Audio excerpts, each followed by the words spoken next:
Hey, welcome back to the Mend Podcast, your sponsor-free, ad-free, baloney-free fly fishing podcast. This is Joe Roeder, your host, on behalf of Red's Fly Shop, our exclusive sponsor. The only thing we want from you is buy everything for fly fishing at Red's. I always forget to say this, but if you just found the podcast and you're not shopping with us, go to redsflyshop.com. Shop with us. We do lots of guiding and all that kind of stuff too, but this podcast is directed towards the do-it-yourself angler, and we love you weekend warriors that just get limited time and want to make the most of it. It's September now. The fishing is changing. We're looking forward to a cooling trend coming up. I've got a great guest today. I got Steve Burns, one of our hardworking guides out there. Couple of things. We got a litter pickup later this month for those that live and use the river in this area, September 27th. We had a litter pickup sponsored by the local Trout Unlimited chapter. I want to make sure you guys know about that. And then rate the podcast, whatever platform you're listening on that. If you can give us a review or feedback, we'd appreciate it. And then if you ever have specific questions for the podcast too, email me at joe@redsflyshop.com and I'll start to kind of bank some questions.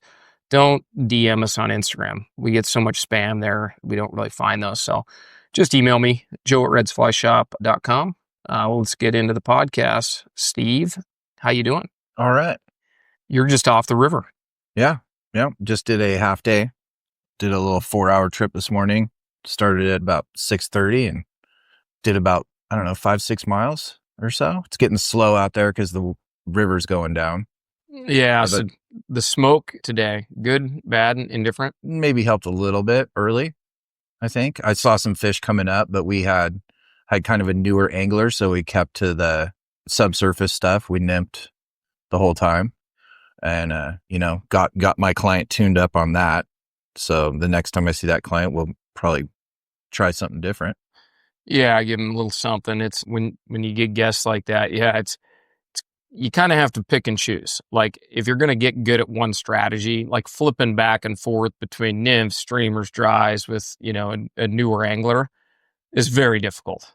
Like you got to focus on a concept and try to, kind of focus on that. And yeah, the dry fly fishing has been tough lately. Oh yeah. It's been very difficult. But man, we got some fires burning around here. The smoke it's not bothering me, like respiratory wise. I mean, I actually like it because it's given us like this kind of smoke induced cloud cover out there. It doesn't even smell that smoky. It's kind of strange. Maybe I'm used to it, but it's not real thick smoke. It's kind of high too. It seems like not too bad. We had so many lightning strike fires pop up this last week, man. I was in the backcountry when that lightning storm came through. I was bear hunting with my sons on a ridgetop. We were 600 feet below like the actual peak of the ridge, but man, that lightning was vicious, dude. And one of my sons, he started scrambling for the trees in the middle of the night. We were just sleeping out, no tent. My younger son and I didn't bring tents. We just bivy-sacked out in the open. Thought we were going to sleep under the stars. My older son had a tent, fortunately, because the skies opened up, man. It was pouring down rain on us. Lightning strikes were coming down all over the place. We scrambled around for about 10 minutes trying to find cover. And finally, we just submitted and said, we're going to lay in the rain for a little bit. Of course, it was 70 degrees. Yeah. So it wasn't cold, but yeah, all those fires popped up. And if we keep this cloud cover and we get this cooling trend this next week, man, the dry fly fishing might snap back to the norm. Oh yeah. So not much on dries today? No, I saw some fish coming up here and there and some emerger grabs, on subsurface, just barely subsurface stuff, but not enough to really pique my interest, especially with the new client. Yeah, we're kind of at the low point for hatches. What do you think they were eating? Midge? Yeah. I mean, probably today. I've been seeing some really small, like size 20 mayflies, but not today. Yeah, it was probably midges today. Yeah, I mean, there's like very little for bugs right now. We're just kind of at that low point, and I think we talked about it in the last podcast, but the fish got to get creative, and so do the anglers right now. These fish are just kind of in a very mild forage state. But you got enough fish today? Oh yeah. We were about 20. That'll do. Yeah. Yeah. That'll do, man. Yeah. Yeah. My angler, she wasn't sure if she was going to catch fish. And I was like, I think we'll do okay. And she was very pleased. That's awesome. What did just because you're like literally minutes off the river when I grabbed you, but what did she do well as a beginner that you would say people should pay attention to? Well, she kept an eye on her fly, because just how you hold the rod with new people, a lot of times they're not really, they're not paying a lot of attention to what's going on with the tip of their rod and their line hanging off it. And she was excellent with that. Like, she didn't wrap it around the tip too many times, and she did really good with being really slow and deliberate, because she had a double nymph rig on. So you have your indicator and 2 nymphs, so you have 3 different weights, and you got to, keep them going the same way, right? Because you need those 3 weights going the same way when you're casting and when you're back casting. She was very good at that. Mm-hmm. I think I untangled it once or twice. So just good smooth acceleration. Yeah, exactly. Smooth acceleration to a stop, and not real fast, not whippy. Seems like the smoother people are when they're fishing a double nymph rig, the less tangles you have. Yeah, I have these epiphanies in fly casting from time to time, like not my physical casting, but like how I understand and explain it. And recently I was working with a guest and I explained that it's not the movement of the rod that throws, line, gear, whatever, it's pressure. And pressure is not fast. Pressure is just pressure. It's very slow moving. And when people learn to apply pressure to the cast rather than physically moving the rod, I think that like different instruction is, like resonates with certain people. Like certain people, like you tell them something and they're like, oh, I saw the needle move big time there. But yeah, it sounds like she was like learned how to like tighten everything up and then apply pressure at the right moments. And that kept her fluid. And she caught 20 fish. Damn. Yep. She's on cloud 9 right now. Yeah, no, she was happy. She over there buying drinks at the bar? No, but she came in after, and Noah told me she was pretty psyched on the trip, so I was happy about that. That's a good feeling. Good time, yeah. Especially when people go into it like I don't think people should go into fishing like with expectations that are underneath, like the bar. But when they go in with very realistic expectations, like they just seem to fish better too. Like, oh yeah. You people compensate, like as soon as they get behind and the fishing's a little slow, we've seen it 1,000 times, but people begin to overcompensate and overfish things. They cast too much, they mend too hard, they go too fast. And then all of a sudden a tangle happens and they're like, oh, we got to make up time. Like we're going to really fish this next spot hard. You can't make it up. Yeah. You can't make up ground, Yeah, just stay slow and smooth and keep at it, and that seems to be the best way to do it. Have you been out most days this week? No, I haven't. I forget the last day I was out was 3 or 4 days ago. Yeah. Well, you're going to be busy when this weather kind of cools down. Yeah. Kids are back in school now. Mom and dad can go play a little bit more, once things cool off. I mean, our fall fishing, I said it again and again, it's going to be incredible because the fishing it's been kind of a softer month for us. Normally August is killer because we have tons of water. Normally this river's unique, as like we have tons of water in August, and we've been like more normalized, like this is kind of like what August is like on like a typical freestone river somewhere in the West. And we just haven't had that big water supply due to low snowpack this year.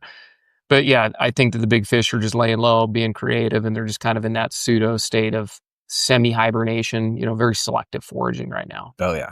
Because I think if a guy comes in and he tells me, oh, we just pounded the big fish today, blah, blah, blah. I'm like, I don't know.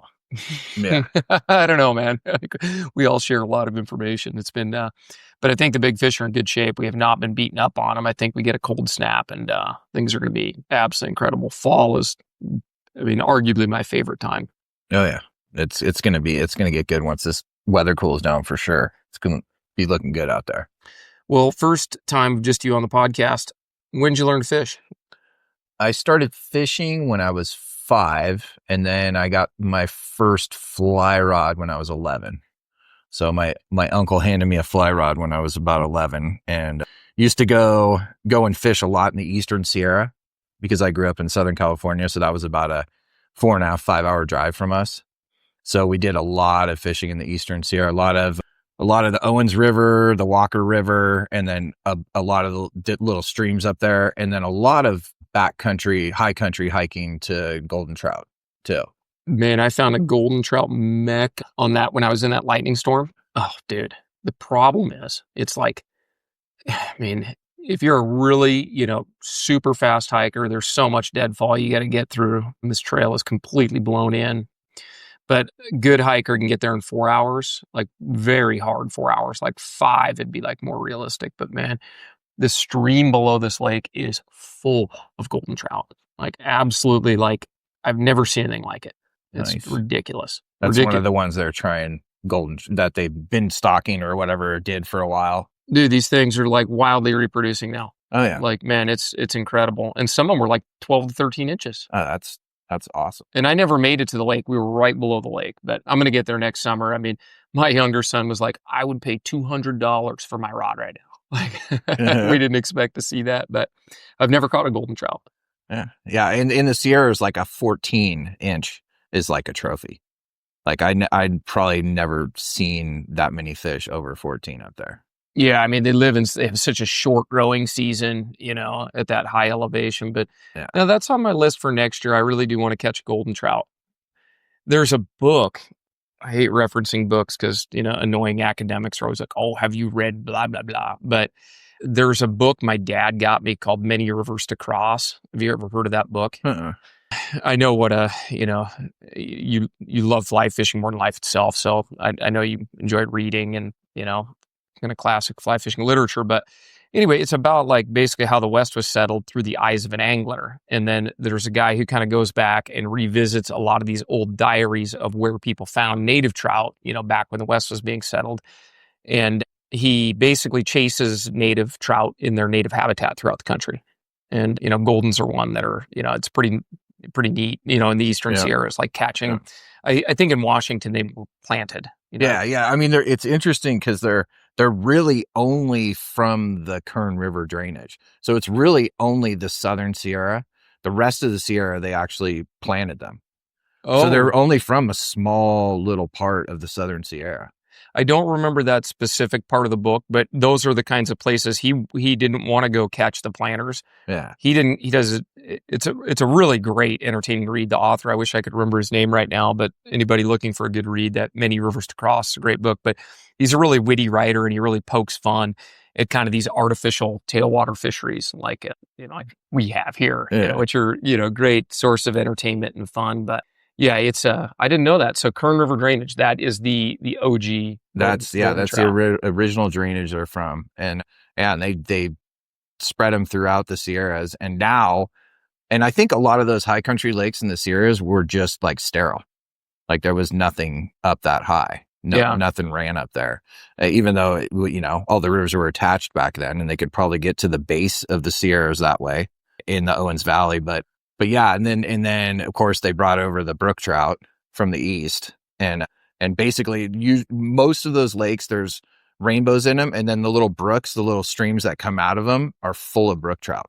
So like right at tree line or like right above tree line, the brookies start, and they're just full of like little brook trout. Yeah, little pickles. Yeah, which is nice if you've been camping up there for whoever knows how long. You can go and catch 5 of those things and eat them if you've been eating dehydrated food, and you're just killing fish that are not native anyways. They're not even really supposed to be there. So yeah, in Washington, I mean, they damn near have a bounty on brook trout. I mean, I think anywhere you go, I don't think there's a limit. It's 25, or it's so ridiculous. I haven't read the regulations in regards to brook trout, but I think the limit's like 25. Yeah, they don't want them. They don't want them at all, man. So in the Southern Sierras, those golden trout were there for, eons, who knows how long. And then those mountains basically lifted up through the process of plate tectonics and isolated those golden trout, and then they became their own strain. Yeah. That's interesting. Well, so you chased all these golden trout, as a kid, lots of hiking, lots of fishing, just, great fun, great wild adventure. Where'd you kind of go next after that? Well, also during that time, I was doing a lot of saltwater fishing too. Oh, okay. Because I was 28, 29 miles from like Catalina, where I grew up. So we did a lot of saltwater too. A lot of what they call their kelp bass. They call them calico bass down there. That's a big game fish in Southern California. And there's a lot of people fish like for white sea bass now and stuff, which actually wasn't even open when I was a kid. The fishery down there has actually gotten better because of regulations, because they closed a bunch of stuff. So it's actually better now, but it was still really, really good growing up. And then when I was in my early 20s, I moved up to Northern California. And then that's when I started going to the coast. I actually moved to Lake Tahoe for 10 years, and I did a lot of cutthroat west slope fishing up there, rainbows. And there was actually some lakes that had pretty good like stocking programs for brook trout, where you could actually catch like 16, 17-inch brook trout, which is kind of cool for really anywhere except for northeastern Canada now. It's the only place they have them left now that are any good size. So that was kind of fun. And then I started, like I said, going and doing trips for steelhead on the coast in like Mendocino, Humboldt, and Del Norte County, the 3 northern counties on the coast. Is that like the Eel and the Trinity? Or? Yeah, Eel, Trinity, Smith. That's my favorite river in the world. That's a beautiful one. That's and they actually have the biggest, I think actually the California state record steelhead is from there. And I believe maybe not, but on average, they have really big king salmon there too. Wow. Actually there, and the next river up in Brookings, Oregon, the Chetco, they have exceptional size steelhead and king salmon. Sounds like a great place to be an angler. And it's not bad.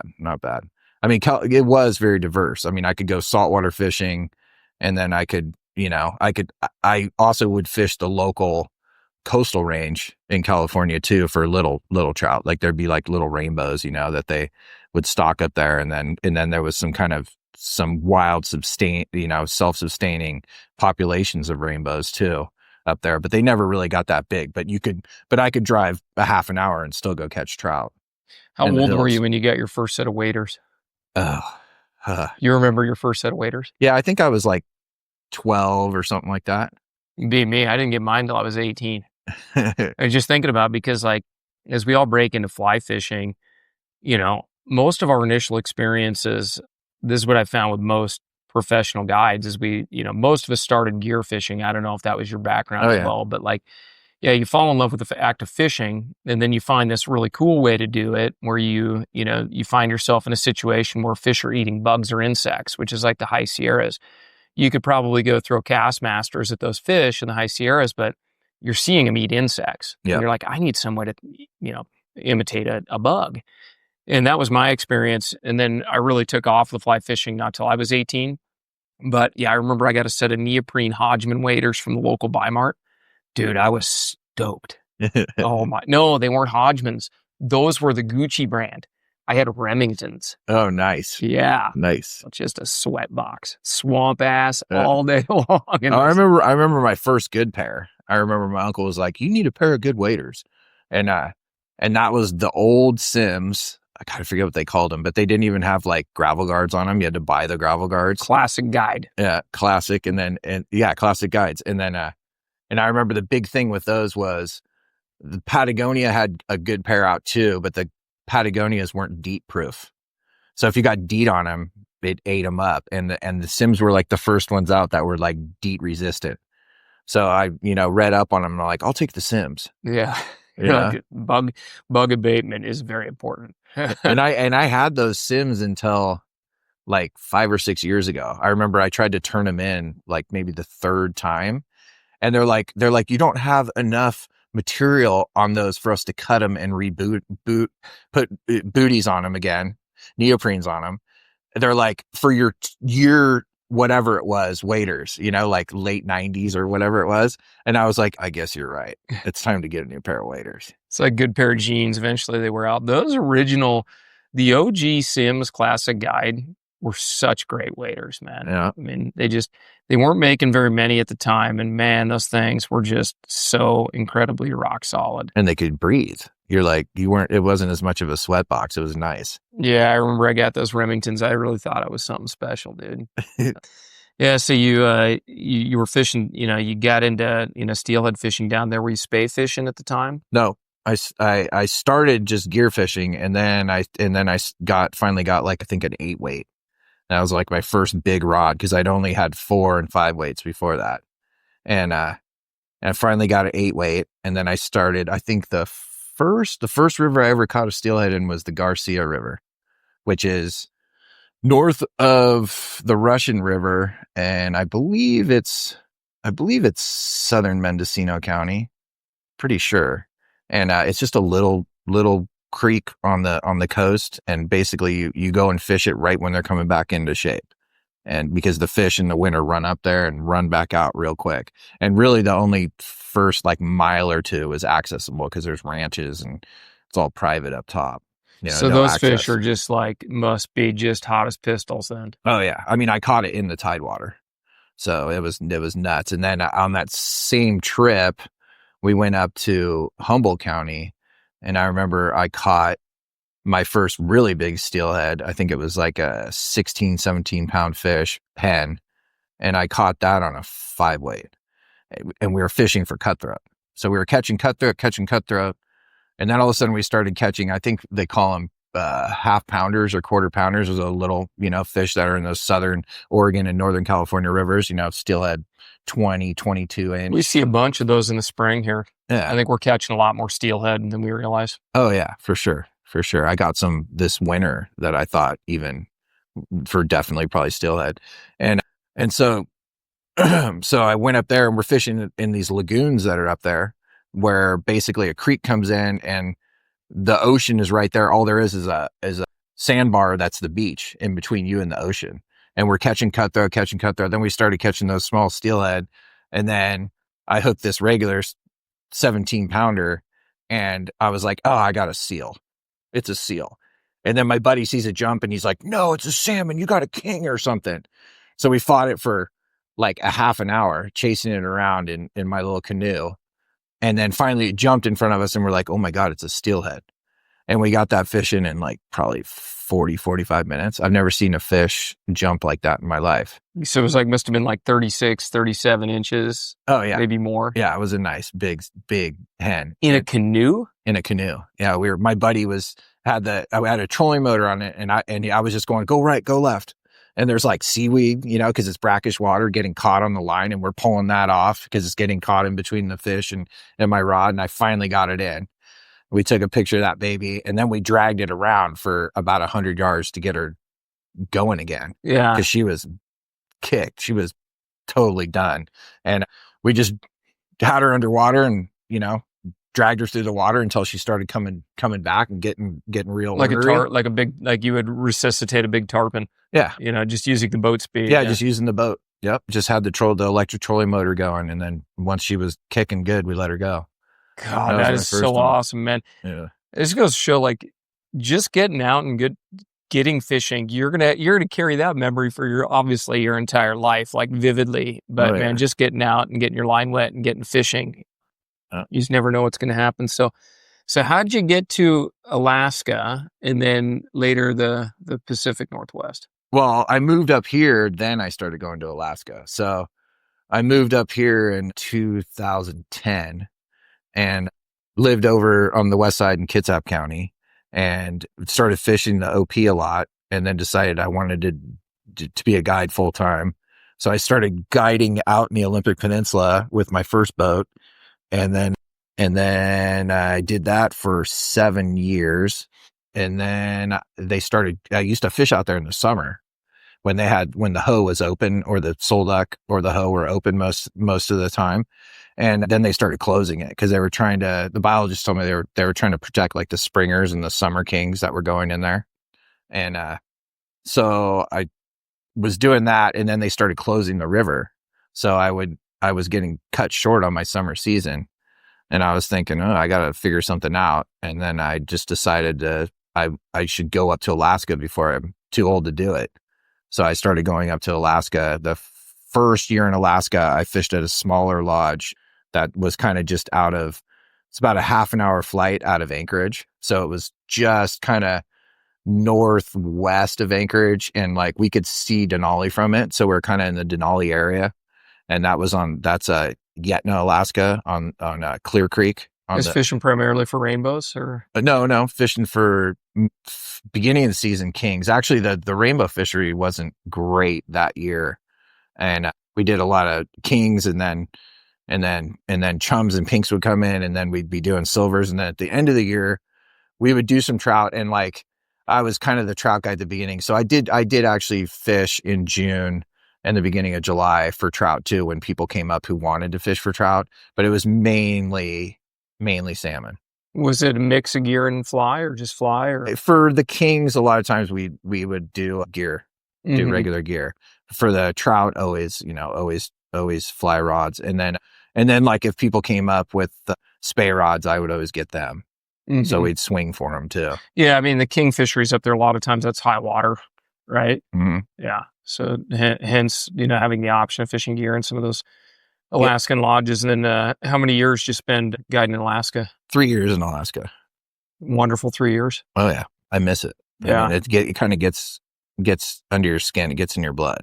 Yeah, I bet. For sure. What's your favorite river in Alaska? Could only choose one. The Togiak. Togiak? Yep. Yeah. Yep. That's where Bob used to fish too. His camp was just upriver from me. Yeah, those guys at Togiak River Lodge, they're such nice dudes. I don't know if did you ever meet Jordan? Have you met him? Yeah. Yeah. I've not been there, but I hope to go there and spay fish kings someday with those guys. Yeah, it's fun. Yeah, and then here we are. We're catching trout, man. Fishing a ton. Get to sleep in your own bed at night. Yep. There's an upside to that. There is definitely an upside to that. Yeah. Well, let's kind of get into some tips, man. So I know you get to mentor a lot of people, watch a lot of fishing. As we get into this fall hatch, like if you had a tip for somebody like that has fished during the summer, they've been, not that fall is bad weather, but they've been a real kind of summer oriented, fair weather angler, fishing hoppers, hopper droppers, big stonefly nymphs, that kind of stuff. Like, what do they need to be aware of going into September and October? Well, the water clears up. We have way less turbidity now. So that's a factor with tippet size. I like to go down a little bit once the water gets slower, clearer, like it is now. So I'll drop my tippet sizes, and then usually I start fishing smaller bugs too. So I've been like today, we caught every fish on a little like Perdigon mayfly pattern. Size? 18. Yeah. And I was fishing a 16 with a heavier bead head above it, like an attractor nymph, and it didn't get touched. And I fished 3 different ones today. 3 attractors. 3 attractors, but the same little Perdigon mayfly nymph. And everything was on the 18. Everything. Yeah. And last week I got a couple on the attractor on the upper nymph, but only like 3 or 4 fish, out of 2 guys catching 35, 40 fish, something like that. And by attractors, you're talking about like size 14-ish, 12-ish? I've been doing like 16. I've been trying to keep that one small just because the 18s are working good. So there's that big of a difference between an 18 and a 16 right now. Yep. That's amazing. We always talk about like an 18 being so small, it's tiny. And yeah, when you go to tie it on, you're dealing with finer tippet and smaller hook sizes. It's awkward. But like you and I are sitting in a fairly dark room, I don't know, 5 feet apart. I bet you could hold up a size, or you tell me. If I held up a size 18 nymph in my fingers right now, you could probably identify the name of the pattern, right? 5 feet away. Yep. Now, I'm not even asking you to shove it in your mouth, dude. And you can tell me the name of that fly. Like when you really look at like an 18 is about half the size of a 16, right? I mean, is that fair? Yeah, depending on the make. Yeah. Yeah. But it's quite a bit smaller, like in appearance. Like obviously the trout today were like had an overwhelming preference for a smaller bug. Yeah. Once you get to 20s, man, you get below 18, 20s, God, you get a lot of bites, but man, they're hard to keep on. Yeah. Yeah, definitely. Yeah, they're tough to hook. So by smaller tippet, what are we talking about? Today I used a 4X and 4.5. Okay. So the 4X Rio guide strength, or the extra strong, or whatever that one is, which is the same diameter as the regular, but it's like, a pound and a half or 2 pounds tensile strength stronger usually. I think it's called the super strong. Super strong, exactly. Yeah, that's what it is. Super strong. How can you not want to buy that? Yeah. Yeah. And it definitely is stronger than the regular. Like I don't know, what is it, 4X? I think the 4X in the super strong is 1.5 or 2 pounds bigger, something like that. It's tensile strength. It's worth a couple of bucks, Yeah. to get something a little better. When flies aren't cheap anymore. Yeah, and 4.5X, that probably works as long as you're running like a Perdigon, something with some weight. But once you get to unweighted, like say you're going to run a little Peacock soft tackle, for instance, what are you running? Oh, I try to stay 4.5. I try because it's fairly limp line. It still fishes pretty good, but sometimes I'll go down to 5X. I try not to go under 5X because it's really hard for people to keep fish on. Yeah. They have to be real reactive to the runs and everything. So, if 4.5 is not working out too good and I know I have anglers that are fairly experienced, I'll put 5X on. Yeah. I run 5 to most, to most everything. But yeah, it all depends on fly density or fly weight. If you got unweighted flies, you got to run light so that it has the kind of flaccidity to, I don't know if that's a word, but flaccidity to kind of move in current. Yeah, it'll be too stiff a line on that small fly, and the fly won't fish good. It won't look natural at all. And so, and you obviously being, having an incredible amount of experience, if you're personally out fishing and you're wade fishing, what are you running for tippet? I mean, I still try to go as heavy as I can, but I'll adjust. So, like today, I might have fished 5X myself. I probably would have done 4.5 to 5, 4.5 to my upper nymph, and then 5 to my lower nymph, something like that. Now, what about, we're gonna see, we may see it starting Monday, Tuesday. We may start to see some blue wing hatches. We've got kind of a cold front coming in, cloudy weather. That just screams mayflies. And usually what happens is I see that coming, I get real excited, and then it doesn't happen because the water's not cold enough yet. But when we get into this blue winged olive hatch, which is our best hatch in the fall, I mean, there's a lot of other little BS out there. There's going to be mahogany duns, some Cahills, and just miscellaneous mayflies that they don't hatch in enough numbers to even really talk about them. But the blue wing in that size 20 range is like, that's the mainstay. Like, what are you running for tippet on your emergers or dries?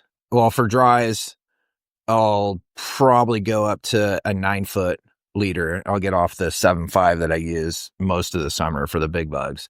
And that's usually 3X 7.5. I'll go to a 4X. I'll usually go to 4X 9-foot leader in that case. And then if that's not working out, I'll put a little bit of 5X tippet on there. So I'll put 2 feet of 5X on there or whatever. That's a typical Alaska guide. Just throw the heaviest line you possibly can get away with. And then there's a saying, like, you got to figure out how dumb they are before you test how smart they are. No, I like that. You try to keep it really basic first. And if they're aggressive and they're unpressured fish, maybe you found a pod that hadn't been pecked at. If you can get them on 4, just run it. Yeah. And I'll even try to run a bug that's a size bigger too, to try to keep them on. Because sometimes they don't care about that. But if they're being picky, and you have to really match the hatch, the size and color, and species, then I'll go to the lighter stuff. And I'll fish like a 20 if I have to.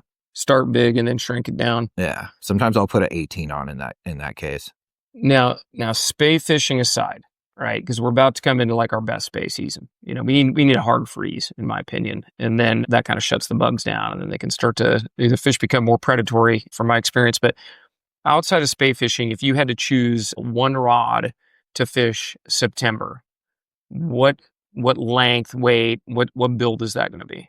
I'll usually fish a 5-weight 9-foot, and then like the boat rods that I have for clients on my boat are Reddington vices. So 9-foot 5-weight Reddington vice. So, but you personally, you're just going to choose, an alpha level 9-foot 5-weight, whether that's a Winston or. Yeah. I fish like, I have some Sonics that I fish myself, and I have some like old rods that I fish, like Walton Powell's, which was a big rod in California for a while. Oh, Powell was huge at one point. I mean, they made a very premium level rod. Yeah. Yeah, a company got bought or sold once. They kind of got disappeared for a little bit, and then they kind of got new life, breathed back into them, and they were back for a while. And unfortunately, like so many of those boutique rod manufacturers, they just couldn't sustain it. Yeah. It's kind of a tough business to be in. Yeah, but I like the 5-weight, even when I would maybe be fishing a 4-weight, just because it's kind of windy. We have a fairly windy fishery sometimes. So if the wind comes up, then I'm not, then they're not as undergunned. Yeah, you can throw your big October caddis on there. You can do a little of everything. It's a good all around rod. Yeah, the 9'5" weight it's still the king. Yeah. I'd say. Me, I like to tight line nymph a lot, so I'm probably going a little different direction. I've been fishing a 499 Hardy ultralight and doing everything on that rod. And this, I guess, I need to do a different podcast, but man, for somebody going wading, having all of those options to throw dry droppers, indicators, tight line, even single hand spay all on one rod is pretty unique, pretty cool. Yeah, when it comes to if you're out there in the month of September, right, just nothing's happening, not getting any fish. Your double nymph rig, and that's a double nymph rig, but that's a very ultra light line double nymph rig you described. It's not clunky, it's not that noisy. You can sneak it into runs without telling every fish in the area, hey, I'm here. Let's say nothing's happening, and we're not limited by angling skill. This is not a guiding question, but what's going to be your progression of go-tos if you're, there's no fish rising. Your double nymph rig is slow, because that's kind of the natural is go a little deeper, dig them out of there. What processes are you going to go through to try to find fish that in the coming weeks here? Well, I a lot of times I lighten up kind of everything. So I'll fish a yarny rig a lot, and a lot of the river is shallow. So I'm right in their wheelhouse on a really short dropper off a yarn rig, which is nice because a lot of times our fish get really educated. So they start mouthing it and they're not really, being real aggressive with grabbing the flies. So I like to use that, especially with clients, but I'll use it myself too. Just because they'll hold on to it a little bit longer because there's less resistance, because it's barely buoyant enough to keep up your nymphs.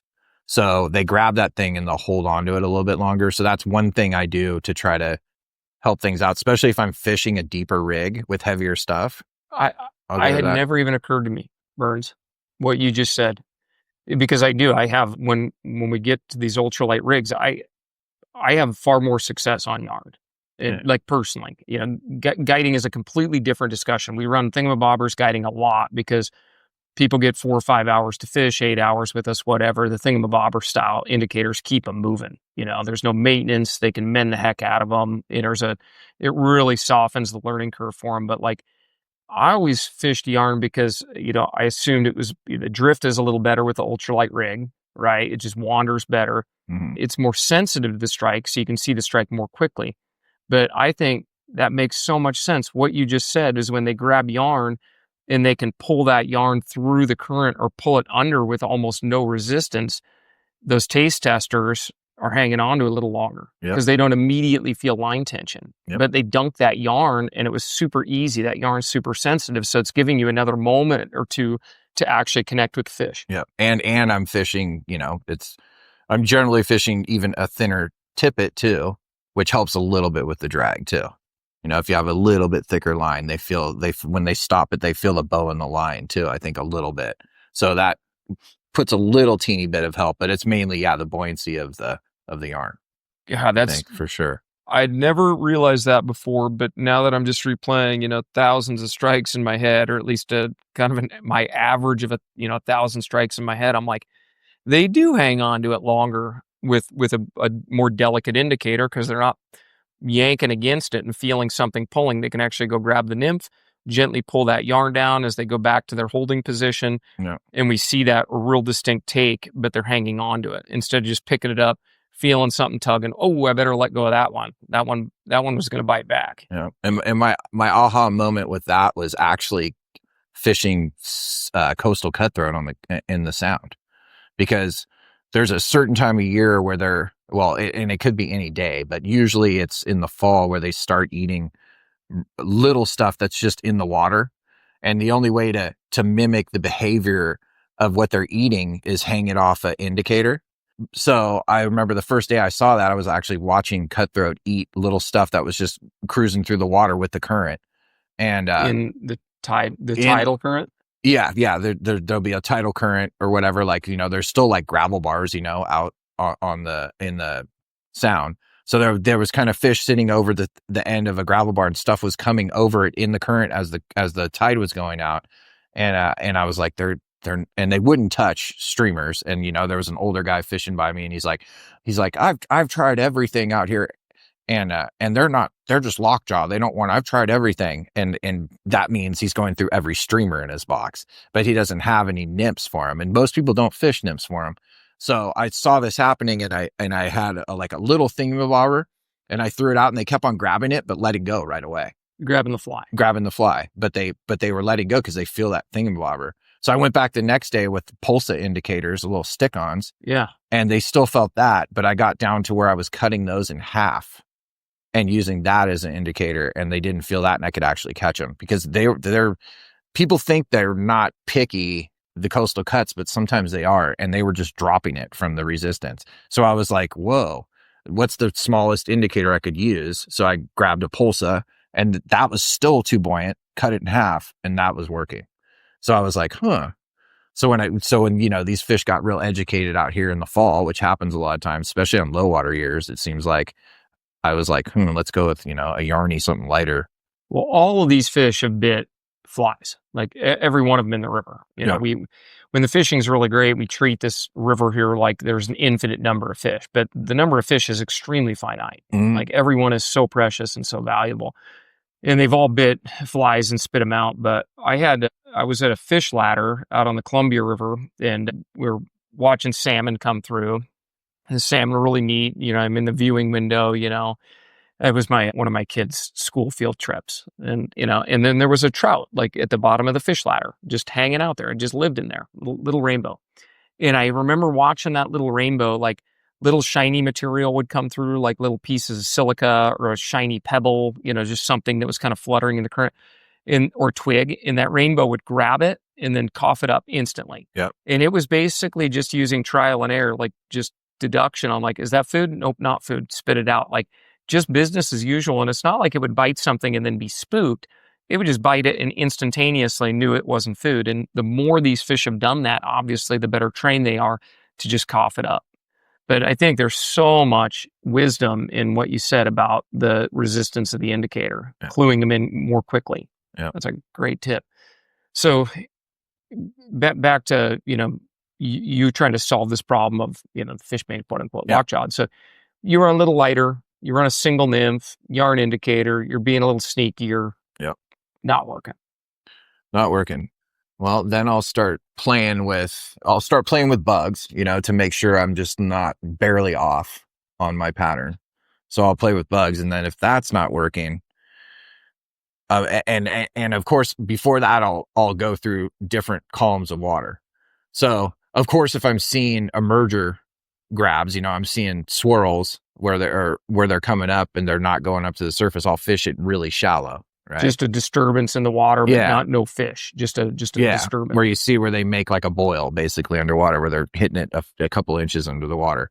I'll if I see something like that, I'll try to fish really shallow. That can be infuriating in the fall, man. That emerger bite can be so tricky on number 20s. Yeah. And when that's going on, I usually like to fish.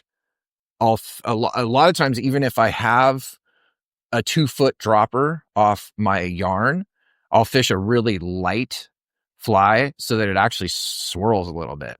Because sometimes, you want it to like lead the indicator, and you want it to be nice and heavy so it stays down and it tracks really good.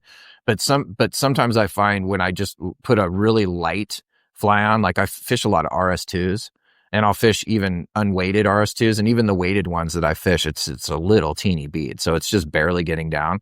And sometimes they like it just swirling around near the surface. Looks trustworthy. Yeah, it looks real, very real, and especially if you're on 4.5 or 5x, and you're letting it just like swirl underneath the indicator.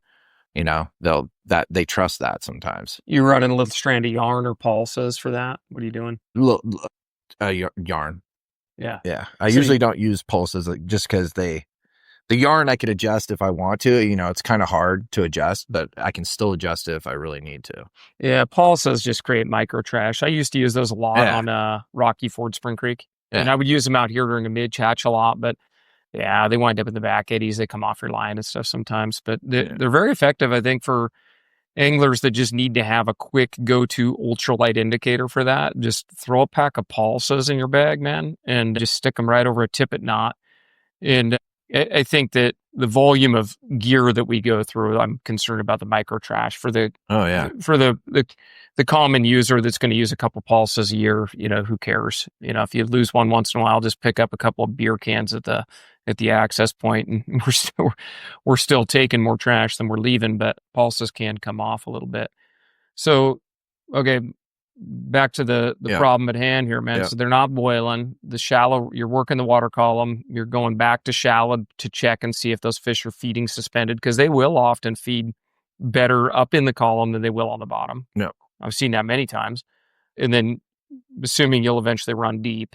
Yeah, and I'll run deep, and then if that doesn't work, sometimes I'll put like maybe a swivel on it to help weight it a little bit, and then you can always use a swivel and then maybe put a little bit of shot above that, and then I'll try dragging it, because sometimes these fish don't want anything unless it's on the ground, on the bed of the river, and it's basically just ticking along the bottom. You ever drop shot? I usually don't, but I've done it before. Yeah. I've done the drop shot. And I've seen drop shot work to the point where it was just so ridiculously good. And I've also seen it where it just doesn't work at all, where the fish want that fly up in the column. They want to see it levitate. They want to see it coming from a long ways away. So yeah, I think there's a ton of value in just a little trial and error there. Now, for streamer fishing, let's say pre-frost, streamer fishing now, what are you doing if you're going to go streamer fishing this time of year? Well, I saw you out on the river. What was that, a week and a half ago or something, when I was doing that spay class, but we did a fish along. So we were fishing, and we were getting bit a lot on, like the small Sculpzilla. I think I fished like a smaller Sheila that I made, like patterns like that, sculpin patterns. And we were getting a lot of short bites and a lot of like fish that weren't committing. So I ended up finally moving to a really short little fly, minnow pattern, that little gray one. It's like a gray squirrel on top, and it's got some flash. It's got Is it a little tiny cone head? It's a little epoxy head. It's got little eyes on it, and they wrap the front, and then they put a little ball of epoxy on there. Pocket dweller. I think that's, yellow eyes. Yeah, yellow eyes, I think, and then it's like pine squirrel gray. Mm-hmm. Yeah, so that I had one of those, and it was tied maybe a little bit long of a tail, so I cut a little bit of the tail off, so the fly was mostly hook, and then we started getting them that way. Because we were getting bites all day. It's just we weren't getting that many fish committing and getting even on it with a stinger hook, not getting their mouth around the stinger hook. Yeah, so they were taste testing even the streamers. Yeah. Yeah, my experience, I have fished more small streamers this year than ever. And I believe the fall should be small streamers. That's just what my experience has been over the years, is small in the fall, big in the spring. Yeah. As far as streamer selection goes. And obviously there's a ton of different ways to streamer fish. I think you probably prefer to do it on the two-handed rod. Yeah. It's a little more fun. Yeah. Definitely. It's wade fishing oriented, having that feel on that current against your legs, getting your feet on the ground, being in the river with the trout, everything about spay fishing is just, it's what we dream about when we think fly fishing. Yep. Being in the water connected to it. What for the fall season, for somebody going out streamer fishing, if they're gonna spay fish, what advice do you have for people that are just trying to break into spay? Maybe they got the rod, but haven't really, honed their skill yet. Well, I pretty much, of course I recommend getting an instructor, just so you're pointed in the right direction of doing it the correct way. And even in the first couple hours of casting, you can still be corrected, because you're probably going to be doing something wrong, a little bit wrong, even if you're a good listener and you're a pretty good student, you're still going to have some stuff you're doing wrong. So pretty much get out and cast, and don't worry about catching fish. Like, people really, they want to get it out there and they want to catch fish, and I just tell them, just slow down and just worry about the cast, because you get the cast first and the fish will come. The catching will take care of itself. Exactly. And a big thing, I always tell people is don't start, like, I'll have them start with just their sink tip. Because I don't want them to not fish that water right in front of them unless it's clearly like 6 inches deep and they're casting off the edge of like a gravel bar or something. Then I'll at least want them to get enough line to go off the edge of the gravel bar, but definitely worry about that water right in front of you. You got to own your home field. Like if you don't own that water right in front of you, you get no business casting out beyond it. Yep. So I always have them go short, because that's something I see a lot. They'll pull out their whole shooting head and start casting. I'm like, no, start really short. Start with just your sink tip, and then just go out a couple feet every time until you're casting as far as you can cast. Then start stepping down. Yeah. So when it comes to spay fishing, you said get an instructor, which is a fabulous idea. I mean, we do tons of trout spay, fish alongs and classes and stuff here at Reds. But for folks listening, there are probably a lot of people that, they don't live near us. They don't live near a good instructor. They don't have an outlet for that. I would say if you know anybody who is into spay fishing, and don't ask to borrow their gear, don't call and ask them a bazillion questions. Get yourself a good starter trout spay rig. It's really helpful for the do-it-yourself angler because it's a wade fishing based action. Like you have an advantage with the two-handed rod on foot. It's clean, it's fast, it's efficient. There's very few snags. There's very few tangles. It's a very efficient process. You could go out with fish one sink tip most of the fall with, I don't know, a half a dozen to a dozen flies. You're not going to lose a lot of flies. And it's very efficient. It's not like managing your own double nymph rig on 5X tippet. We're going to lose a few flies, you're going to get tangled. You can give yourself an advantage by doing it. But where I'm going with this is if you know somebody who's into spay fishing, just get the gear and then see if they can connect to fish. And maybe you can find your own mentor, buy gas, invite them out, say, hey man, hey Frank, I finally got a two-handed rod, man. I would love to get out and go fishing. Well, chances are Frank's going to be stoked. Yeah. He gets to teach you a little bit. Now he's got a spay fishing buddy, and you can locate your own mentors within the fishing community. If you know that, anybody who has some spay fishing experience, like reach out to them because they're probably so passionate about it. They're going to want to share that with you. So, yeah. And the videos are not bad. Like they're really good, like the Rio spay fishing video. It's just, you kind of get it more after you go out and try it a couple of times, because you watch the video and you're kind of like listening to the terminology and you're not really getting it, but if you go out and try it a couple of times, then you watch like, an instructional video, then you're going to be like, oh, okay, I see, because you kind of know what they're talking about and you have more of a feel for it. A lot of times watching those videos without ever having a spay rod in your hand, you're like, well, that looks neat, but you're not really catching what's going on because you haven't done it. Something that works really good too. And I did this I used to watch Simon Gosworth's, Rio's modern spay-cast. That's the one I've watched first, yeah. You remember the biokinetic diagrams? Yeah. The stick figures? I use that a lot on the river with people, yeah. Yeah, those DVDs were awesome. It was a 3 DVD set, and man, they had George Cook and, Ed Ward and Mike McKeon and like all these, legendary spay-casters.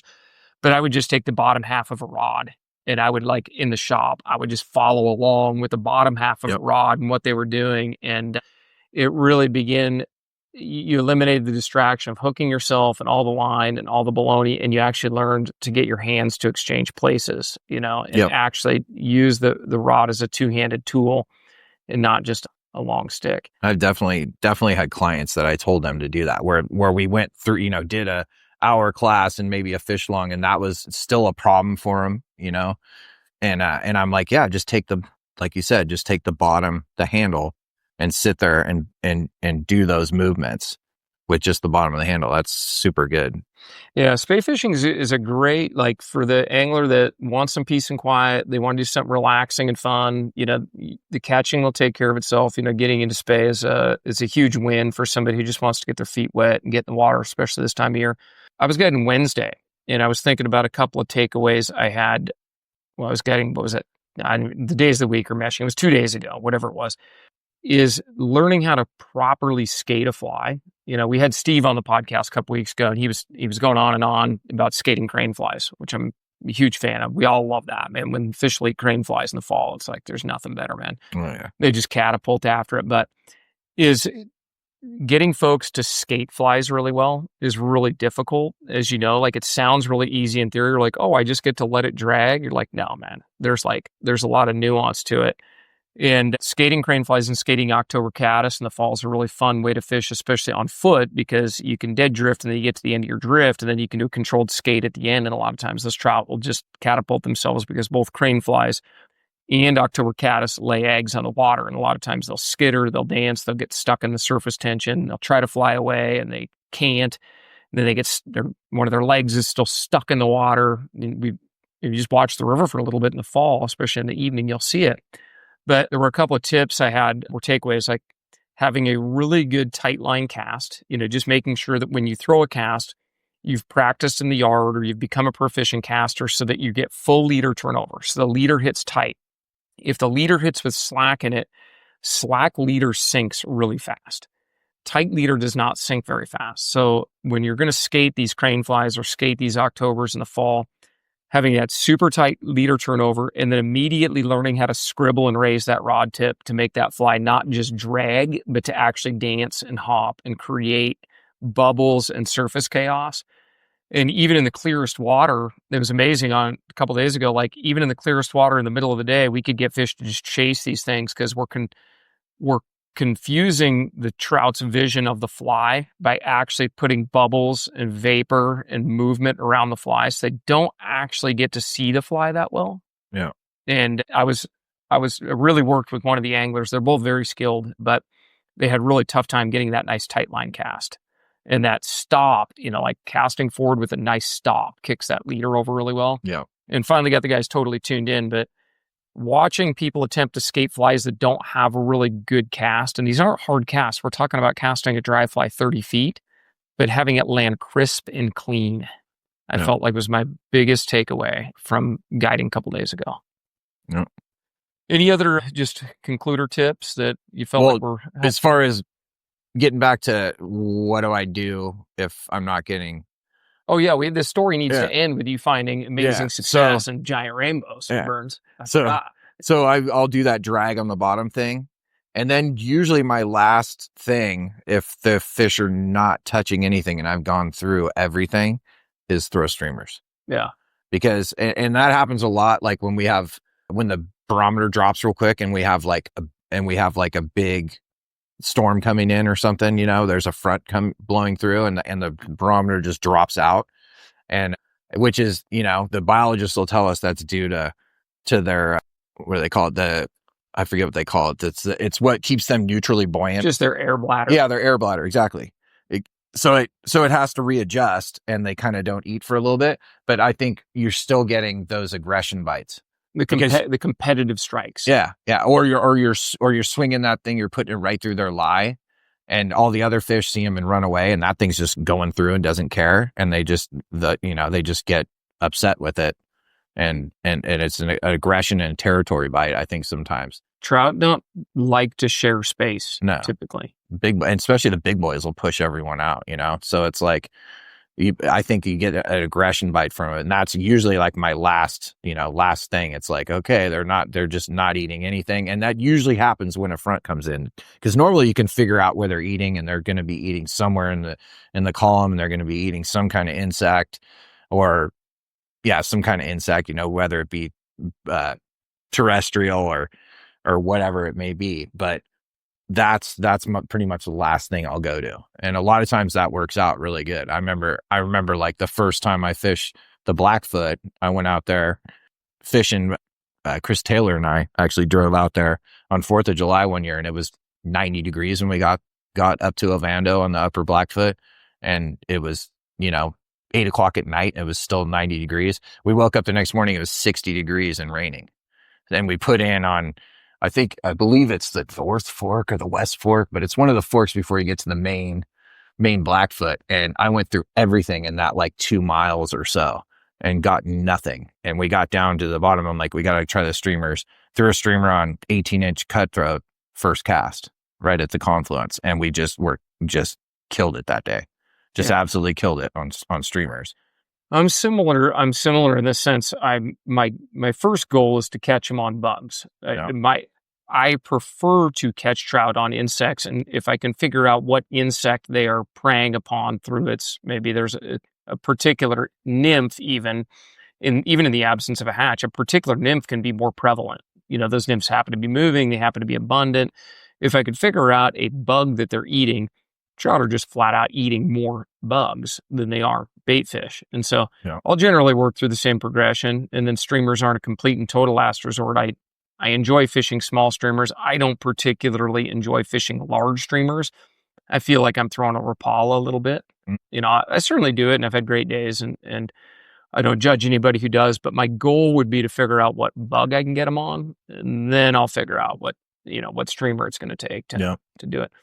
Before we wrap this up, I want to go back to one of the initial tips that you gave and just reiterate how important that was, because I meant to comment on that because I thought it was a really wise piece of advice.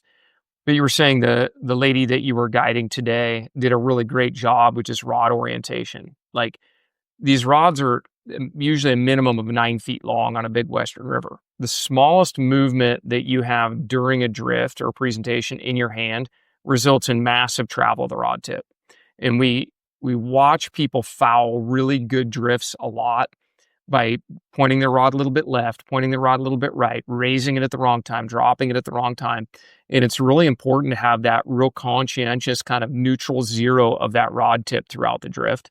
I thought that was a super, super good tip, and just paying attention to what result your rod tip is having, because these rods are long. And when people are learning, man, they don't realize what a huge impact just a small movement if their hand has. You might twitch your hand and it moves the rod tip 2 feet. Bump, there's your drift. Your drift just disappeared. No trout for you. So that was a good tip. Well, thanks a ton for coming on today. Any last tips that are popping into your head? I mean, that's about it. Just, the best way to get better is just to get out, as far as for people that are learning, to just get out and fish a lot. Listen to your guide. He knows what's best in that river. So even if you've been fishing another river where guides are doing something different, they're doing that because that's what the fish like in that particular river.